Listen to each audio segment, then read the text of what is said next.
السلام علیکم۔ بارات 400-500 آدمیوں کی، یہ 300-400 آدمی جتنے بارات میں جاتے ہیں، میں نے کبھی ان کو باراتی کہا ہی نہیں ہے۔ آج بھی میں کہتا ہوں کہ یہ سب چور ہیں اور ڈاکو ہیں۔ ڈاکو برا لگتا ہے، ہاں۔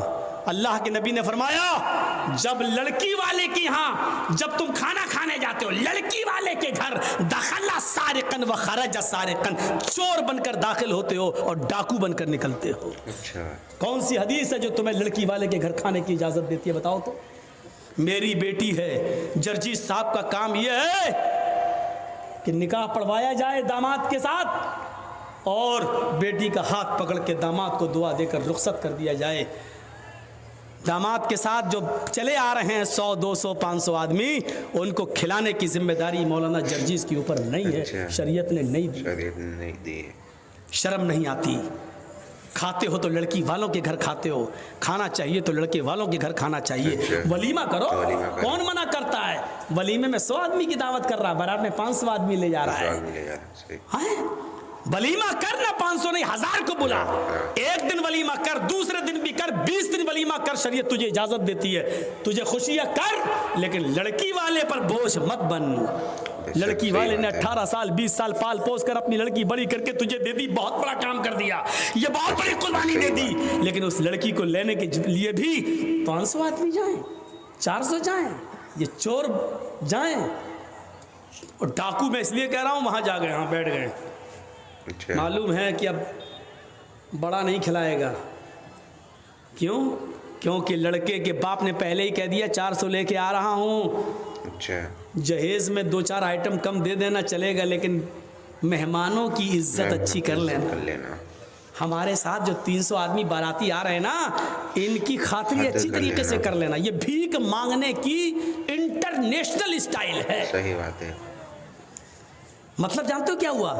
میں جرجیز صاحب کا بیٹے کی شادی، جرجیز صاحب کیا کہہ رہے ہیں سنو، موٹر آئٹم 1-2 کم کر لینا جہیز میں چلے گا، لیکن 250-300 آدمی جو لے کے آ رہا ہے نا، ان کی خاطری ذرا اچھی کر لینا۔ یہ اچھی کر دینے کا مطلب سمجھ رہے ہیں آپ؟ مطلب بڑے کا آئٹم نہیں، سب مٹن رہنا چاہیے، چکن بھی پولٹری والا نہیں، دیسی رہنا چاہیے۔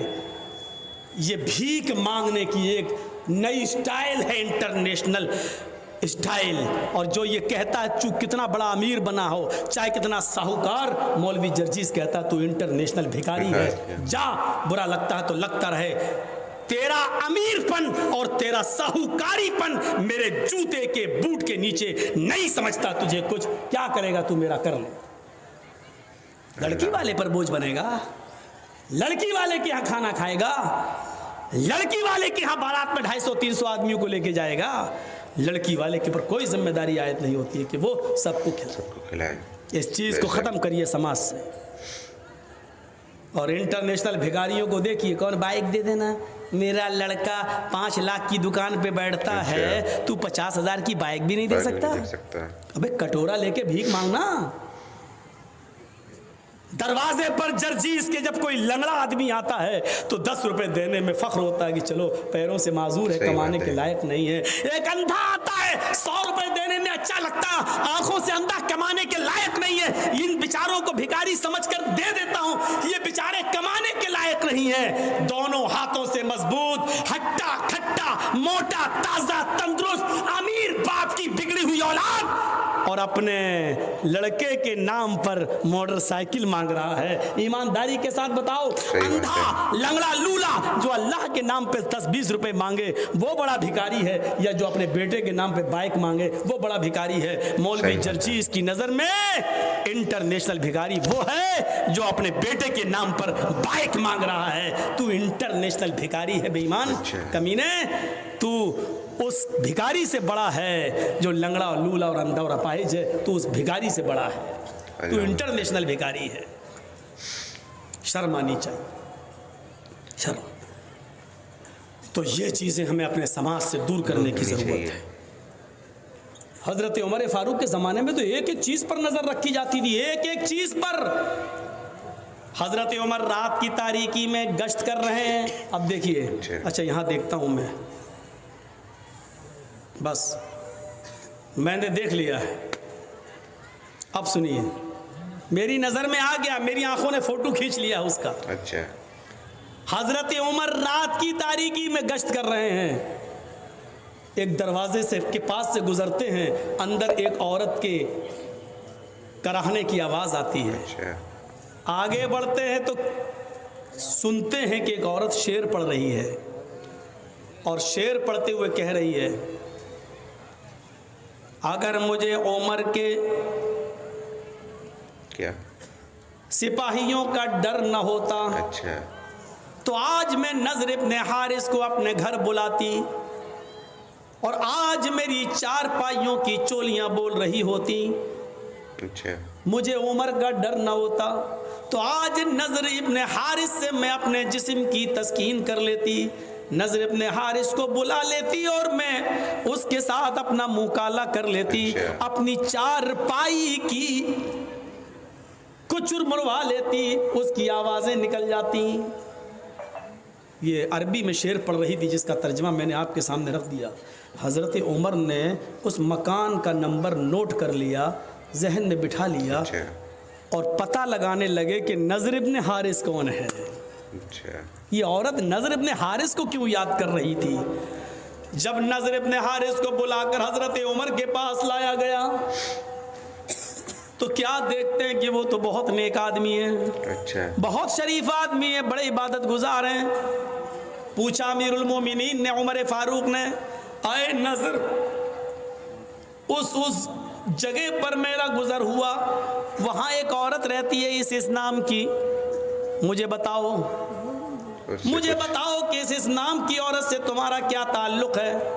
نضر ابن حارث نے کہا، اللہ کی قسم نہ تو میں نے اس عورت کا نام سنا ہے اور نہ ہی میں اس عورت کو جانتا ہوں کہ وہ کون ہے. وہ مجھے کیسے جانتی، مجھے نہیں معلوم. جب انہوں نے قسم کھا کر یقین دلایا تو حضرت عمر نے ان کو چھوڑ دیا. لیکن حضرت عمر کو بڑا تعجب ہوا کہ نضر ابن حارث نے کہ اندر اس عورت نے کیا دیکھ لیا ہے جو ان کو یاد کر رہی تھی.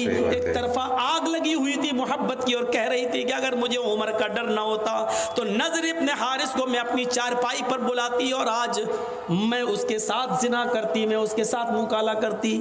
اب حضرت عمر نے اس عورت کو بلوایا. جب وہ عورت آئی تو اس سے پوچھا، اے عورت، نضر ابن حارث کون ہے؟ پہلے تو وہ آناکانی کرنے لگی، کون نظر؟ نہیں میں نہیں جانتی. صحیح بات ہے. حضرت عمر نے اپنے خادم سے کہا، کوڑا نکالو، یہ ایسے جواب نہیں دے گی. جب حضرت عمر فاروق نے کوڑے کو لہرایا تو کہنے لگی، بتا رہی ہوں. کوڑا دیکھتے ہی کہنے لگی، بتا رہی ہوں. پھر اس نے بتایا کہ نضر ابن حارث مجھے نہیں جانتا لیکن میں نضر ابن حارث کو اچھی طرح جانتی ہوں اور میرا دل اس کی اوپر آمادہ ہے. میرا شوہر کئی سالوں سے گیا ہوا ہے، ابھی تک لوٹ کر نہیں آیا ہے. تو کہا، یہ بتاؤ، نضر ابن حارث تو تمہیں جانتے ہی نہیں ہیں، پھر کیا بات ہے؟ تمہیں نظر کے اندر کیا چیز اچھی لگی؟ کون سی چیز ہے نظر کی جس نے تمہارے دل میں نظر کے لیے جگہ بنا لی؟ عورت کہتی ہے، امیر المومنین، ہمیں نضر ابن حارث کے آگے کے بال بہت اچھے لگتے ہیں، ان کے زلفیں بہت اچھی لگتی ہیں. جب وہ عمامہ یا پگڑی اتار لیں تو ان کے بال آگے کے بڑے خوبصورت ہیں اور ان بالوں کی وجہ سے میرا دل نضر ابن حارث کے اوپر آ گیا. آپ نے کہا، جاؤ.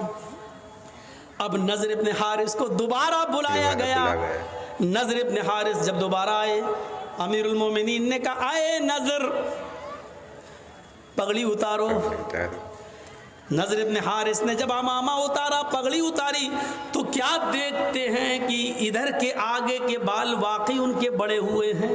یہاں آپ پیچھے کے بال بڑھا سکتے ہیں تھوڑے بہت، آگے کے بال نہیں بڑھا سکتے، یہاں تک یہاں تک یہاں تک، لیکن آگے کے بال آپ، یہ زلفیں جو ہوتی نا، کبھی دیکھا، کبھی کبھی کچھ لوگ تیرے نام، صحیح بات ہے، سلمان خان ہجڑے جیسی وہ ایکٹنگ ایسے، یہ آگے کے بال صحیح نہیں. قرآن نے آگے کے بالوں کے بارے میں کیا کہا؟